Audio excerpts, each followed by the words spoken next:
J'ai généreusement offert une couverture à une femme bête et elle m'a immédiatement entraîné sous son abri. Bienvenue dans l'univers captivant de la science-fiction. N'hésitez pas à partager d'où vous suivez cette aventure aujourd'hui. Et si ce récit vous captive, songez à vous abonner pour ne rien manquer. À l'extérieur du rover, le vent hurlait tel un être vivant en colère frappant les parois avec une telle intensité que la structure renforcée tremblait régulièrement, faisant vibrer les nerfs de Joseph à l'unisson. Il trifouilla machinalement les attaches et isamèches de sa combinaison spatiale, observant la dernière barre chancelante de puissance thermique, déclinée sur l'écran lumineux. Une froideur s'était installée, pas la froideur mordante qui chatouille la peau ou provoque des frissons. C'était plutôt ce genre de froid qui s'infiltre dans les os s'y installe, et vous susurre que si vous vous arrêtiez ne serait-ce qu'un instant, votre corps pourrait bien décider de ne plus redémarrer. Après avoir enduré 3 jours pris en étau entre 2 tempêtes extraterrestres en approche, il se retrouvait dans un état de déshydratation avancée, épuisé par le manque de sommeil et sur les nerfs à vif. Les appels de détresse qu'il avait lancés restaient sans réponse de la part de l'équipe de secours. Était-ce à cause d'interférences atmosphériques perturbant le signal, ou bien le commandement l'avait-il tout simplement abandonné à son sort? Les 2 scénarios ne lui offraient mais guère de réconfort. Se déplaçant péniblement sur le banc, il tourna la tête vers l'autre extrémité de la cabine où gisait la créature levée, dans un amas négligé de fourrures et de tensions. Elle arborait une allure qui défiait toute définition humaine. Ses proportions déroutantes échappant à toute explication précise, captivant l'attention sans effort. Ses membres semblaient étirés, prêts à bondir ou à filer à toute vitesse. Ses mains griffues se terminant par des griffes courtes mais bien réelles. Son pelage, d'un blanc doux dense, semblait défier les rigueurs du climat extérieur sans broncher, tandis que son visage évoquait à la fois la sauvagerie et la grâce sculpturale. Tel un être tout droit sorti d'une légende. Joseph avait découvert la jeune femme inconsciente, près d'un affleurement rocheux, alors qu'il partait en quête de provisions. Elle gisait là blessée, son flanc ensanglanté, délirant de froid et de douleur. Sans hésiter, il l'avait ramenée jusqu'ici, bien que les Vacharis, sa propre espèce, ne soient pas réputés pour leur compassion envers les humains, même lorsque la demoiselle s'était réveillée, prête à le poignarder pour sa présence indésirable, Joseph n'avait pas bronché. Dans un silence éveillé, elle gardait ses yeux violets brillants, dans la pénombre, les fixant comme un prédateur, observerait une proie peu intéressante à chasser, à moins qu'elle ne fasse un geste bruyant, Joseph toussa. La tempête se renforçait. Il ne nous restait probablement que 30 heures de survie. La chaleur serait la première à nous abandonner. Dans un silence pesant, elle se contenta de plisser les yeux, laissant sa queue frapper une seule fois le sol métallique, avec intention. Sans dire un mot, elle semblait néanmoins attentive à ses paroles. Cette écoute silencieuse valait bien plus que des mots. « J'ai des rations, 1 semaine de provisions », ajouta-t-il en attrapant la couverture thermique soigneusement pliée sur le banc à ses côtés. La couverture modeste en apparence, mais redoutablement efficace, pour retenir la chaleur, fut offerte à contre-cœur. « Tu devrais te couvrir avec ça. Tu es encore en convalescence. » Elle pivota lentement la tête vers lui, une oreille frémissante. En un battement de cils, Joseph redouta qu'elle ne fasse fi de son geste, voire pire, qu'elle le foudroie du regard avec l'autorité cinglante des Vacharis. Puis, dans un mouvement gracieux et fluide, elle se redressa lentement, tendant sa main vers la couverture. Ses doigts effleurèrent son poignet tels des griffes. Avant de s'en emparer, à sa grande surprise, elle ne se contenta pas de le saisir, elle l'attrapa. En un éclair plus rapide qu'il ne put le réaliser, elle le tira à ses côtés sur le sol, les recouvrant tous les deux de la couverture. Sa puissance était indéniable. Son souffle se suspendit tandis que leurs corps se percutaient. La chaleur inattendue de sa fourrure contre sa peau. Son bras enlaçait fermement son flanc tel un garde-fou. « La chaleur humaine est bien plus efficace lorsqu'elle est partagée », chuchota-t-elle près de son oreille, sa voix grave et veloutée comme du satin sur du roc. Il ressentait les vibrations de son ronronnement contre sa cage thoracique, profondes et troublantes. Il se figea. Chacune des cellules de son être était en pleine confusion, hésitant entre la panique, la détente ou l'émission d'une remarque stupide. Avec une finesse certaine, elle laissa échapper un léger reniflement, oscillant entre amusement et avertissement, une ambiguïté délicieuse. Sa queue se mit à onduler de nouveau, effleurant cette fois sa botte d'un geste presque caressant. Puis, dans un geste d'une simplicité désarmante, elle ferma les yeux, signifiant ainsi la fin de la conversation. Traîner un homme sous une couverture pour se coller à lui comme à un radiateur était pour elle un geste tout à fait banal. Joseph demeura immobile, un instant s'efforçant de calmer le tumulte de ses pensées. Elle ne l'agressait pas, elle ne jouait pas la comédie. Peut-être s'agissait-il d'une question de survie.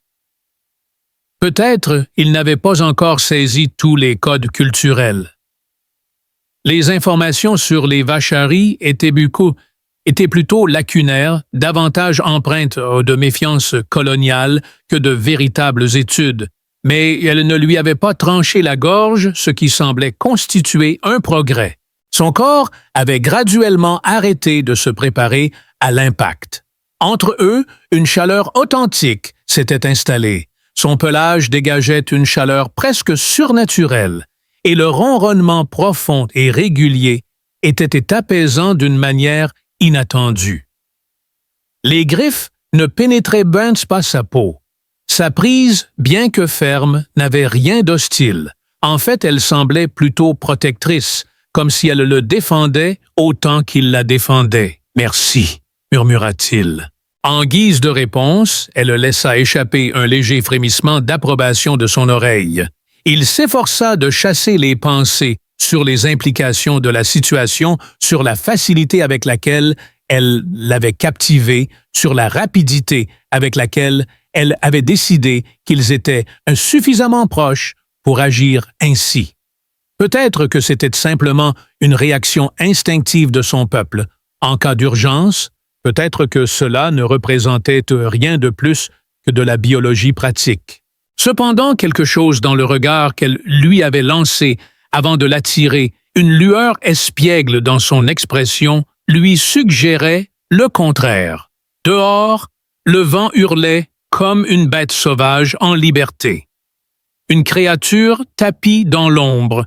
Pourtant, à l'intérieur du rover enveloppé dans une unique couverture de survie, il perçut une lueur d'une sensation oubliée depuis le commencement de la mission. Il ne se sentait plus seul. Joseph émergea de son sommeil raide et presque enseveli sous la fourrure.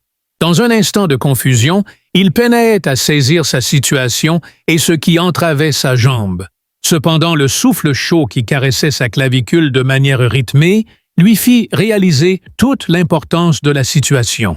V semblait encore plongé dans un sommeil profond, une de ses jambes reposant négligemment sur les siennes, tandis que son bras était doucement replié contre sa poitrine. Ses griffes, bien que rétractées et conservant une pointe de danger, son visage était si près du sien, les yeux clos. Un léger sourire dansant sur ses lèvres, le ronronnement qui avait bercé la nuit s'était atténué, se transformant en un murmure apaisant plutôt qu'en un vrombissement incessant. Il songea à s'éloigner, à créer un peu de distance avant qu'elle ne se réveille et ne prenne conscience de leur proximité. Cependant, la morsure du froid sur les parties découvertes de son corps le dissuada. avec des températures négatives à l'extérieur même dans la relative isolation du rover. Chaque once de chaleur partagée était précieuse. Elle avait eu raison. La méthode s'était avérée nettement plus performante. Avec précaution, il pencha la tête et consulta une fois de plus le compteur de puissance. Pendant la nuit, la lecture avait encore baissé de 8%. Les lumières à l'intérieur n'étaient plus qu'une faible lueur ambrée, et l'arrêt de communication signalait un défaut critique en rouge. Aucun signal sortant. Il marmonna des jurons entre ses dents. Il se retrouvait une fois de plus isolé du reste du monde. Si la tempête ne se dissipait pas dans les prochaines 24 heures, il se retrouverait sans recours. Les panneaux solaires étaient ensevelis sous un manteau de neige et de poussière, tandis que le générateur de secours du rover avait rendu l'âme dès le 2e jour. Du côté des provisions, tout allait pour le mieux, mais la chaleur et les moyens de communication s'amenuisaient progressivement. Il s'était résolu à tenter quelque chose, même si cela se limitait à solliciter l'aide de VA pour exhumer les panneaux. Elle dégageait une force indéniable, et maintenant que sa blessure était en voie de guérison, elle semblait capable d'assumer davantage que lui seul. Alors qu'il se remuait, ses yeux s'ouvrirent brusquement. Ses iris, d'un violet profond, le fixèrent avec une intensité telle qu'il devina qu'elle n'avait pas été totalement endormie. Un battement de cils plus tard, son sourire taquin refit surface. Elle le lança d'une voix grave et grondante. « Tu te déplaces, tel un gibier difficile de dire si c'est en jeu ou avec sérieux? La prière respire. » Il en sera ainsi, répliqua-t-il, laissant une pointe de sarcasme se glisser dans ses paroles, juste assez pour lui signifier qu'il n'était nullement impressionné. Cette attitude sembla lui plaire. Un léger éclat illumina son visage, puis elle le relâcha enfin, étirant ses bras avec lenteur, tel un félin réveillé d'une longue sieste. Sa queue se déploya gracieusement dansant une fois dans son dos, avant de retrouver sa position initiale. Elle le lâcha d'un air détaché. « Tu dévoiles tous tes secrets en dormant. » Tout en remuant les épaules, tu as évoqué cette satanée gelure qui s'amusait à chatouiller mes orteils. Tu n'as pas égaré la boule, n'est-ce pas? Secouant la tête avec détermination, il se redressa et s'empara d'une barre protéinée, cachée dans l'un des sacs de provisions. Pas encore, mais grâce à notre astuce de diffusion de chaleur. « Regarde !» s'exclama-t-elle avec un sourire radieux, resserrant la couverture autour d'elle avec délice. La sagesse des vacheries, telle une brise légère, caressant les esprits éveillés. « Exploitons cette sagesse à bon escient », déclara-t-il en lui lançant une barre. J'aurais bien besoin de tes bras musclés pour déterrer ces joyaux solaires enfouis. La chaleur s'échappe de nous à une vitesse surprenante dépassant mes attentes. En déchiffrant seulement quelques indices, il se pourrait que je parvienne à rétablir une atmosphère sereine. Elle observa la barre avec méfiance, huma son parfum avant de s'aventurer à en goûter une petite bouchée. Dans un silence pesant, elle mastiqua lentement son visage impassible avant de tendre la main vers la trappe verrouillée. La tempête n'a pas dit son dernier mot. L'obscurité règne en maître. Nous risquons de devenir des glaçons avant même d'atteindre le panneau numéro 2. Je m'en vais en solitaire tel un loup solitaire bravant la nuit. Pour éviter de finir au fond d'une crevasse, il suffit de connaître la direction à ne pas suivre, déclara-t-il tout en enfouissant ses mains dans ses gants. V.A. se leva avec une grâce presque liquide, se positionnant juste en face de lui. « Ton destin funeste t'attend au bout du chemin. Je pourrais éventuellement agir, mais si nous demeurons immobiles à attendre nos destins, pourraient bien se rencontrer dans l'obscurité de la mort. Ce qui advint par la suite le prit totalement au dépourvu. Elle acquiesça silencieusement. Elle retint son grognement et le laissa se glisser sous la couverture. Au lieu de détourner les yeux, elle tint son regard, le défiant silencieusement son visage. Un mystère à déchiffrer, elle fit un pas en arrière, pivotant sur elle-même, avant de se plonger dans l'inspection minutieuse de son matériel. Je m'en irai vers l'horizon, là où le soleil se couche et où les rêves prennent vie. Le terrain n'a plus de secret, pour moi. Indique-moi la cible, je me chargerai de l'exploration souterraine. Joseph papillonna des paupières. Es-tu certain de ta présence en ces lieux? Je suis au top, répliqua-t-elle avec un sourire radieux. Et cette neige-là, tu ne l'as jamais rencontrée. Une seule maladresse, et c'est la chute assurée dans l'abîme. Il brûlait de débattre, mais elle détenait la vérité. Pour être tout à fait franc, une part de lui ressentait un soulagement. La morsure du froid dehors était impitoyable, mais elle avait déjà démontré qu'elle avait plus d'endurance qu'on aurait pu le penser. Désormais, elle avançait avec une détermination féroce, enfilant rapidement et efficacement le reste de l'armure thermique bricolée à partir de matériaux de récupération.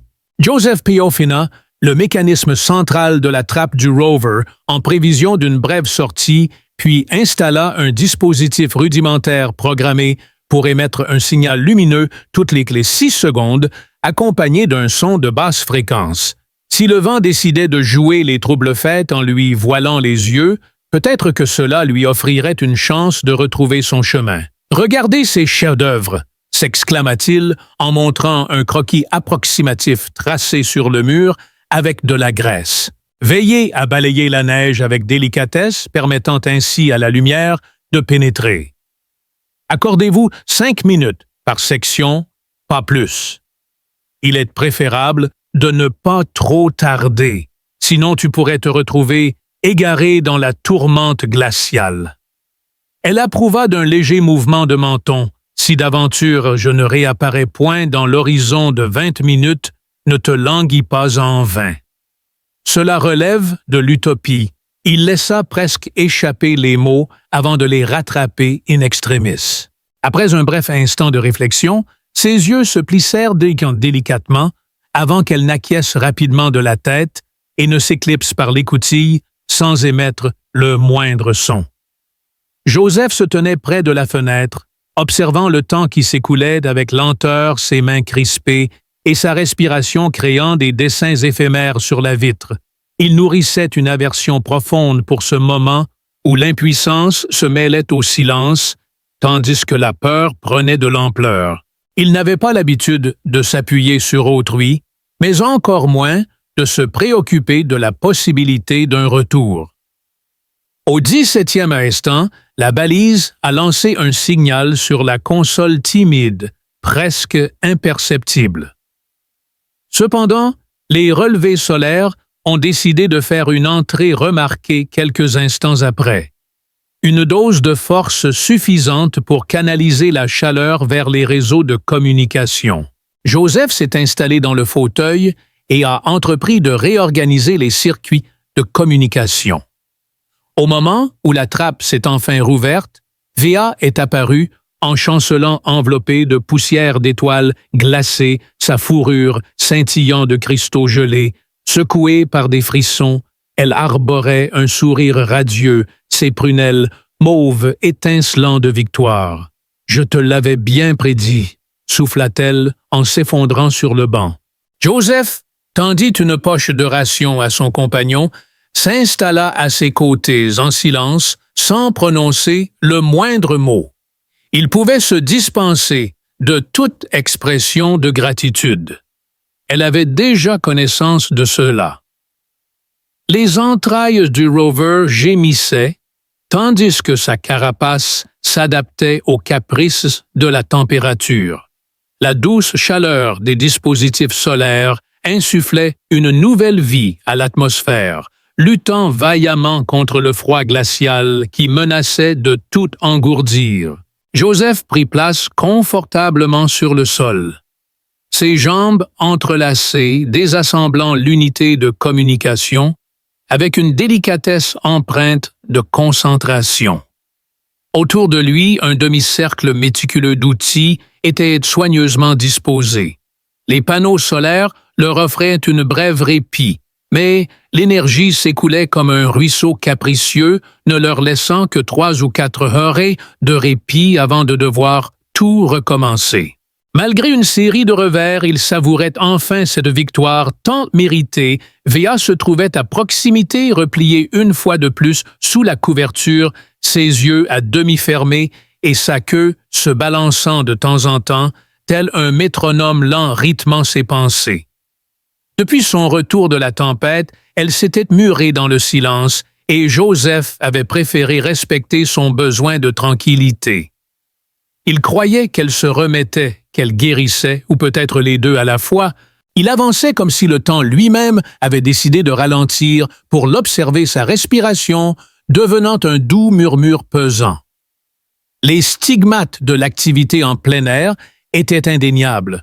Cependant, elle arborait avec fierté une façade de contrefaçon. Sa fierté ressemblait à une sculpture figée dans le marbre opiniâtre périlleuse, mais curieusement fascinante également, une fierté creuse et vaniteuse, mais une survie affûtée comme une lame. « Ton langage m'est étranger », déclara-t-elle soudain sa voix, transperçant le silence tel un éclair. Ses yeux restaient rivés sur lui comme des papillons attirés par une flamme, plongés dans les méandres de la circuiterie. Joseph gardait son regard rivé, sans ciller, tandis qu'un sourire épuisé étirait ses lèvres. La majorité des individus s'abstiennent de le faire. « Tu n'as pas eu la courtoisie de me laisser dehors, » dit-elle, son ton oscillant entre l'amusement et l'exaspération. « Tu aurais pu. » J'étais blessé. C'était risqué. Tu ne savais pas si j'allais me réveiller pour te faire la peau. J'ai pensé que tu serais 6 pieds sous terre si tu avais eu de mauvaises intentions, déclara-t-il en ajustant une vis avec une précision millimétrée. En outre, il semblait que ta condition était pire que la mienne. Je présume que ma programmation ne m'autorise pas à abandonner quelqu'un en détresse, même s'il possède des griffes. Un grondement sourd s'échappa de la gorge de Véa. Ce n'était pas exactement un grognement, mais plutôt une approximation. Ce type de bienveillance te donne un appétit pour mon univers. Joseph déposa son fidèle compagnon de travail avant de plonger son regard droit dans celui de son interlocuteur. Peut-être que votre réalité nécessite une mise à jour de son code. Après cette pause, un silence dense s'installa non pas pesant, mais empreint d'une autre présence. « Pardon, un peu de respect peut-être. » Les rouages tournaient en silence derrière ses yeux couleur de mystère. Un frémissement chatouilla ses oreilles avant qu'elle ne penche la tête, arborant ce sourire énigmatique qui semblait toujours dissimuler une multitude de secrets. « Tu caches bien ton jeu, soit tu es un véritable héros, lui dit-elle, soit tu es tout simplement un fou.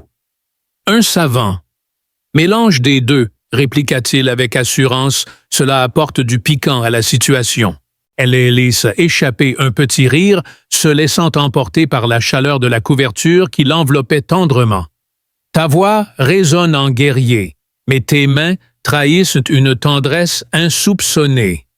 Nous formons une équipe de cerveaux brillants, déclara-t-il en brandissant une main ornée de doigts agiles, plus précisément l'étude des extraterrestres et des habitudes des êtres vivants sur d'autres planètes. J'avais pour mission d'identifier et d'observer les insectes venus d'ailleurs afin d'en apprendre davantage sur leurs pratiques de reproduction. Ton histoire devait être un mythe, en réalité. Tu ne figures même pas dans le répertoire, juste dans les commérages. Son regard le captura brièvement avant que son sourire ne refasse surface.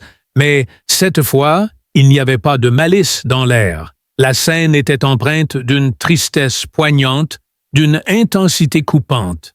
Notre existence est si tangible qu'elle peut être traquée. Les mots dansaient dans l'atmosphère chargée d'une gravité inédite, pesant plus lourd que toutes ses paroles précédentes. Joseph s'adossa, laissant les conséquences s'installer tranquillement. « Qui donc est à vos trousses? » Ses yeux se perdirent dans les méandres du plancher, des tribus rivales, des combattants aguerris. Il arrive parfois que des inconnus séduits, peints par l'élégance d'une fourrure de vacherie exposée en vitrine, ne partagent pas le même avis. C'est du passé désormais. Depuis que les anciens chemins de liaison ont été brisés, tout a changé. C'est ainsi que j'ai décidé de larguer ma clique. Ma manière de réfléchir ne trouvait pas grâce à leurs yeux. Ce qui se tramait, son regard se leva vers le sien, portant une énigme que peut-être la survie n'impliquait pas toujours, un bain de sang. C'était la première fois que Joseph percevait une faille sous l'armure de confiance, de fierté et de prestance féline de cette personne qui semblait souriante et ronronnante. Elle n'était pas simplement une combattante délaissée. Elle avait eu l'audace de défier les conventions de pensée et en avait subi les conséquences en étant contrainte à l'exil. Cela a éveillé en lui une émotion qu'il n'avait pas anticipée. Il était las de cette étrange sensation de déjà-vu qui l'assaillait. Après un instant, il lâcha dépité.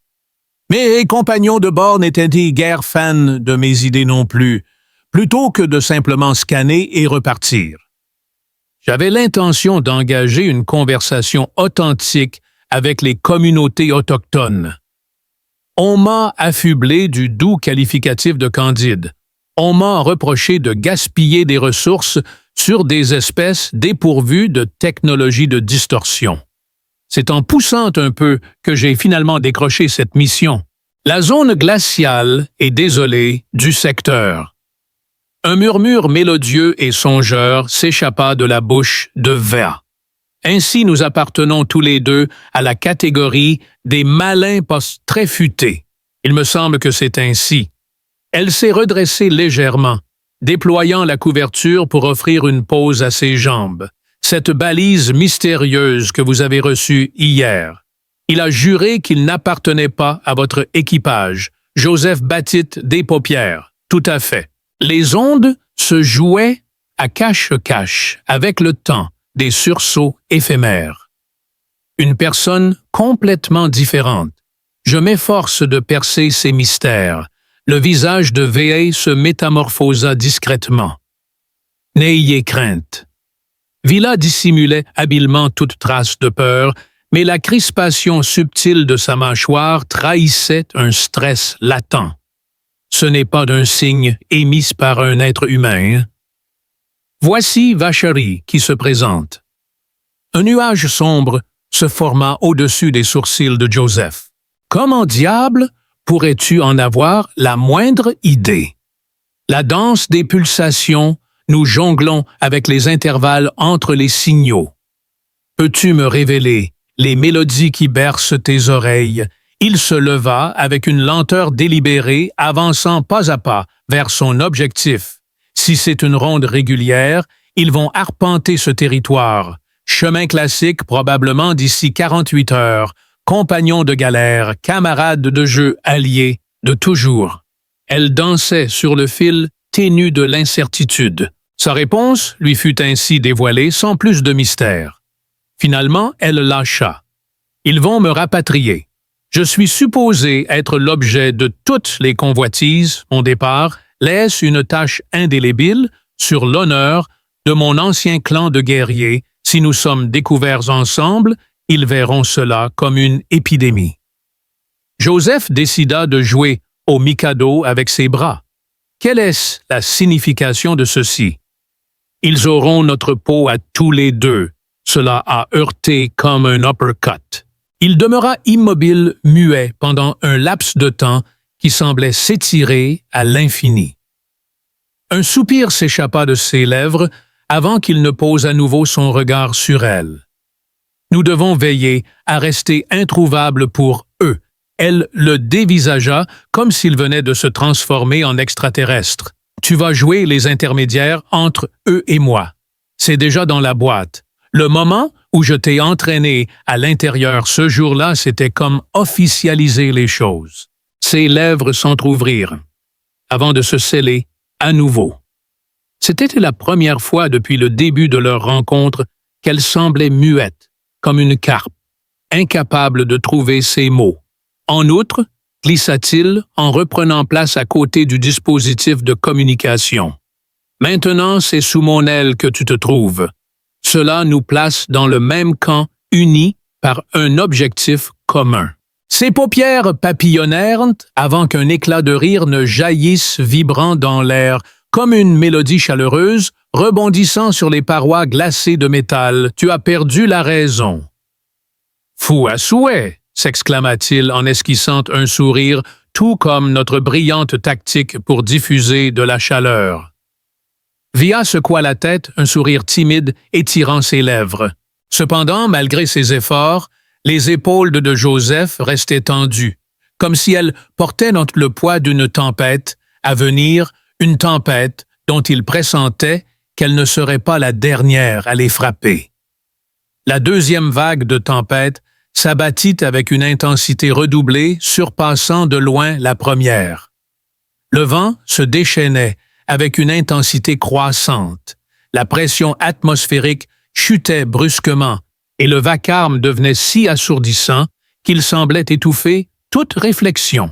Le rover se plaint sous la pression de la tempête des bourrasques sournoises, se faufilant à travers de minuscules fissures, ramenant l'air intérieur à une froideur glaciale malgré le regain d'énergie obtenu grâce au forage effectué par VIA. Joseph avait pris soin de verrouiller l'écoutille extérieure avec 3 couches de scellants d'urgence et avait solidement fixé une bâche thermique sur le toit de l'intérieur. Pourtant, cela ne s'avéra pas être une solution adéquate. Les relevés chutaient de manière constante, l'atmosphère se refroidissant progressivement, leur respiration se mêlant dans un nuage alors qu'ils se pelotonnaient l'un contre l'autre. Ce n'était pas le froid mordant, ni le vent cinglant qui étaient les pires ennemis. Ils sentaient peser sur eux l'ombre de l'approche imminente, une présence muette qui se rapprochait inéluctablement.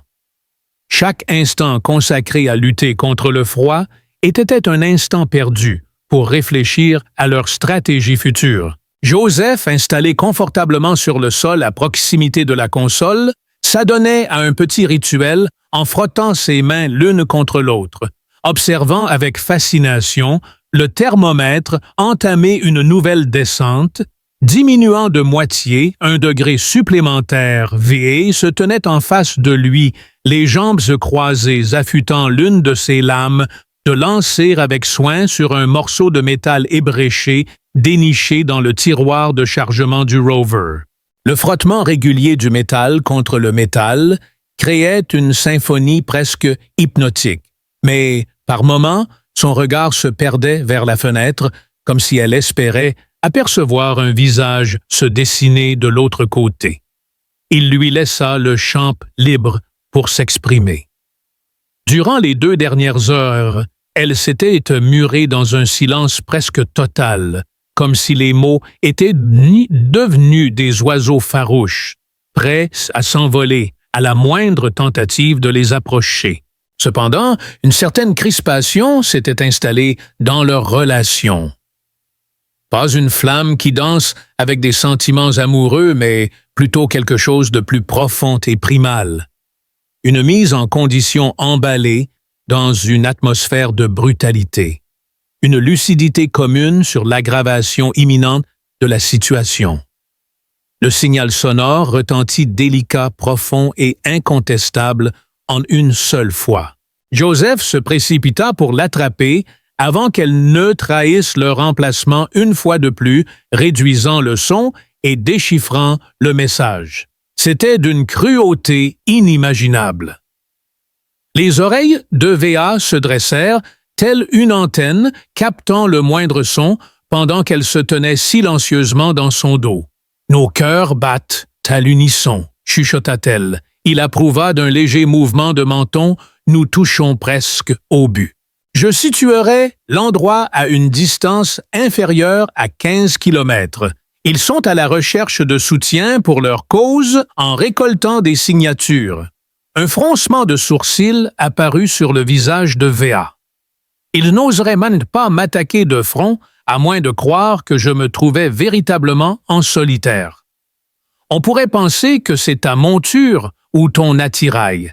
D'abord, tels des ombres furtives, ils avanceront en silence pour observer les lieux avant que les autres n'arrivent. Joseph ajusta les commandes avec précision avant de se perdre dans la contemplation du tourbillon blanc infini à travers la petite fenêtre.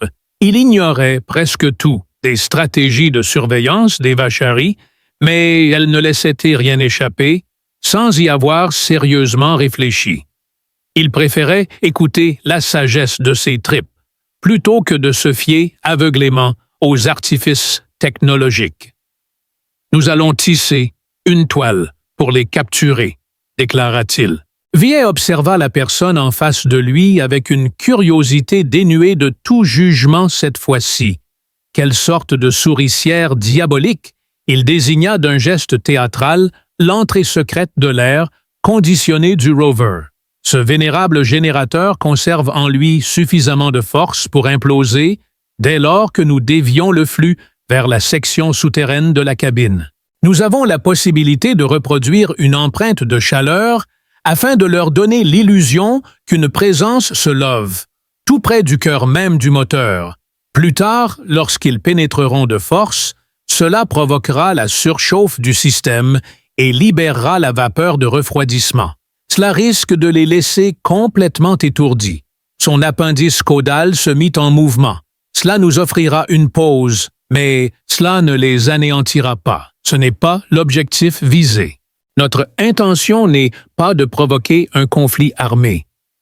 J'ai déjà entamé une aventure en survivant, déclara-t-elle, bien que sa voix manquât de piquant. Au lieu de renfermer de la colère, elle abritait une forme de résignation. Une lassitude s'étendant bien au-delà de ce qu'elle avait laissé transparaître jusque-là. Tu ignores les tourments qu'il serait prêt à endurer simplement pour se rapprocher de moi, peu m'importe, répliqua Joseph.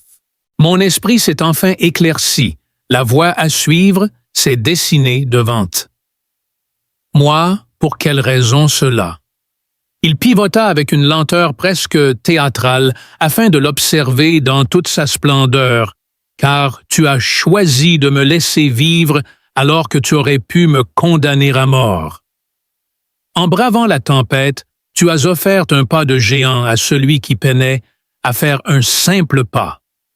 N'ayant jamais accordé ma confiance en mission sur le terrain, je me méfie de tout le monde.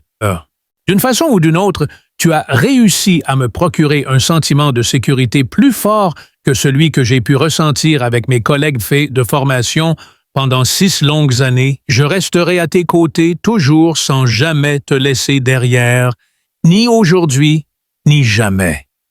Un silence épais enveloppa Vila pendant une éternité. Ses yeux parcouraient son visage